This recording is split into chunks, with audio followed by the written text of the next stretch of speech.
I have objections to what I've learned. I have questions and concerns. Give me an answer.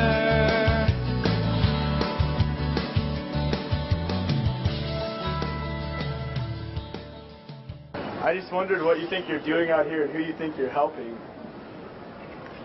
Great question. One of the people in your administration walked by yesterday, and a faculty member who was out here said to this person rather high up in your administration, "What do you think about what this guy's talking about out here?" And the gentleman in your administration said, "Oh, he's just probably out here proselytizing." This faculty member looked at the member of your administration and said, "Well, I'm really excited. He's helping teach our students how to think."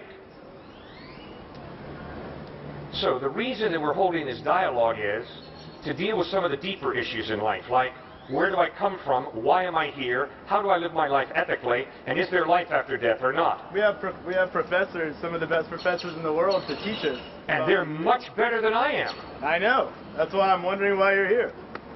Well, you know what the real question is? Why am I here? Very good. Now you're thinking. Oh, not only why are you here, but why are all these other people here? All right. Okay. So, you think that Christianity, your religion, what you're preaching is the right way, is the only way, right?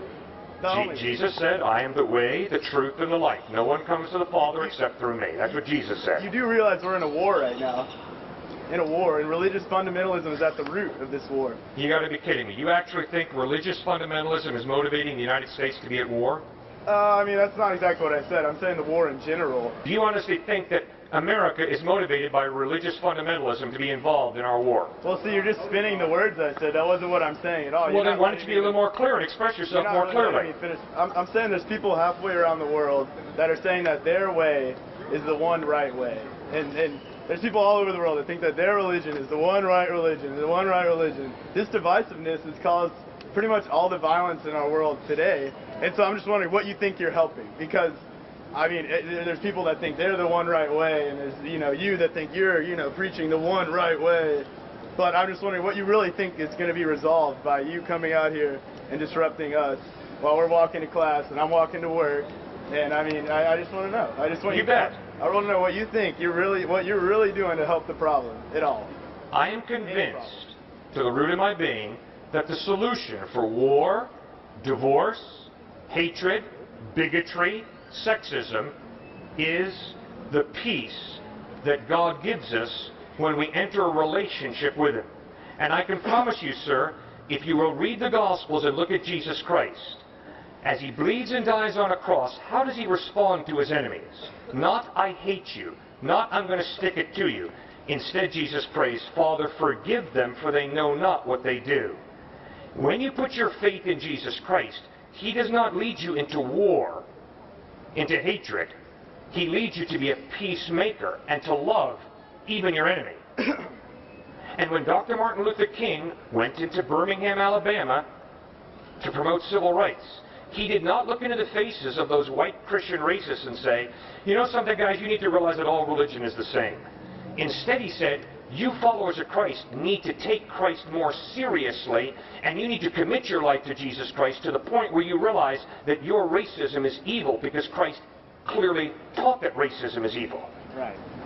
I mean, that makes a lot of sense. I just don't see how you think that you're helping spread peace at all by being out here. I mean, I agree that Jesus, is a very peaceful man, of course, but I just don't see why you think that this is what is going to help the world or help any. I mean, why aren't you doing charitable works? They're trying to promote peace in different countries. We're a peaceful community here at the University of Texas.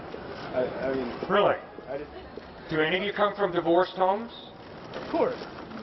Do any of you have a real challenge forgiving people who hurt you? Do any of you struggle with hatred, with racist attitudes?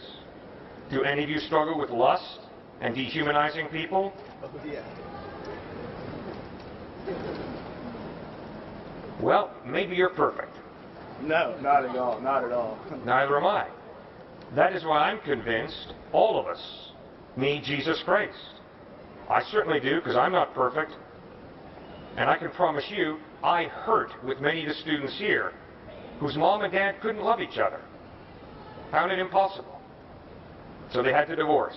So what about the other people that don't believe what you believe? I mean, what do you think happens to them? What do you think Christ would have wanted for people that were raised to believe something different, or in what could be characterized as a different God, or, I mean, basically the same God but worshipped in a different way?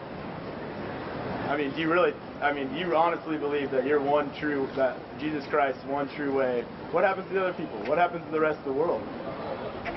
Well, obviously, I'm just the mailman. I didn't make up Jesus, right? Jesus lived 2,000 years ago, long before I was ever born. So I'm just delivering Jesus' mail.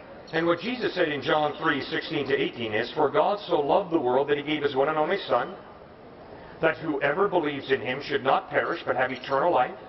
For God did not send his Son into the world to condemn the world, but to save the world through him. Whoever believes is not condemned, but whoever does not believe stands condemned already, because he's not believed in the name of God's one and only Son." So that's what Jesus said. Jesus didn't really write that down, though. I mean, No, you're right. He didn't write it down. Those who heard him wrote it down. How many years later? The Gospels were written between 20 and 60 years after Christ. Okay, well, I appreciate that you don't have a sign being prejudiced against anybody and stuff. I was just wondering basically what your purpose was here and what you felt like you were doing. But I respect the fact that you're talking to people. Thanks. What do you think of Christ? I think he was probably an awesome guy. Probably an awesome guy. Well, if he was an awesome guy, how do you handle him claiming to be God in human form? How do you handle him claiming that he died on a cross for your sin to forgive you and give you a gift of eternal life? How do you handle that? I don't know if he really claimed all that. I mean, he didn't write the Bible. The Bible was written a long time after by man. Not the Son of God, not God, but by man. I'm real glad it was written by man. So I don't really take a literal interpretation of the Bible. I mean, well, how do you know he was a great guy? Just from what I read and what I like to think about him, you know. Yeah. Well, the same literature that talks about him being a great guy talks about him claiming to be God. Okay. So a lot of people didn't like that when he said that, I heard too. Exactly right. They nailed him for it, didn't they? Yeah. Right. So how do you determine when you read the eyewitness account what's true and what's false? Because you obviously accept he was a great guy from the Gospels, but then you just can't handle the idea that he claimed to be God. So, I mean, how do you accept part of it and reject the other part of it? You know, what tests do you use, or what process do you go through? I mean, I don't use any tests with it. I don't. I mean, like I said, I'm not a religious person. I haven't read the Bible. I don't know. I mean, I know that he didn't write it himself, so I take pretty much all of it with, as they would say, a grain of salt, I guess. That's how I would look at religion in general. Okay, but you have a worldview. Of course. Right. You answer the question, you know, what's my meaning in life? What's my purpose? How am I going to treat people ethically? And what about death or life after death? So what's the worldview that you embrace? In other words, who or what have you put your faith in? I don't know. I mean, I'm not a person that feels like morality has to come from religion. You know, I believe in the golden rule and accepting people for what they are, you know, and, you know, respecting people until they disrespect you, and that's pretty much it, you know. That's okay, why do you believe in the golden rule? Well, I mean, just out of convenience sake, initially, if you do unto others what you would want them to do to you, then everything's going to go a little bit smoother. I mean, it makes sense on a moral level, on a logical level. Yeah. Okay, now in light of the fact that it was Jesus who said, "Do unto others as you would have them do unto you," doesn't that give him some credibility in your view? Yeah, exactly. I mean, I think that is. I mean, I'm not trying to say that Jesus was uncredible. I'm saying your argument, this conversation out here, is not helping anybody. It's not helping. It's not helping us. It's not helping. That's what I'm saying. I'm not trying to like attack Jesus. You're trying to spin me to make it to where I'm saying like an anti-Christian statement or an some sort of anti-Jesus statement. No, you just say whatever you want to say. I'm not trying to spin you or anything. I'm trying to genuinely ask you, what do you believe? What are you living for? And what's the evidence that what you're living for is true?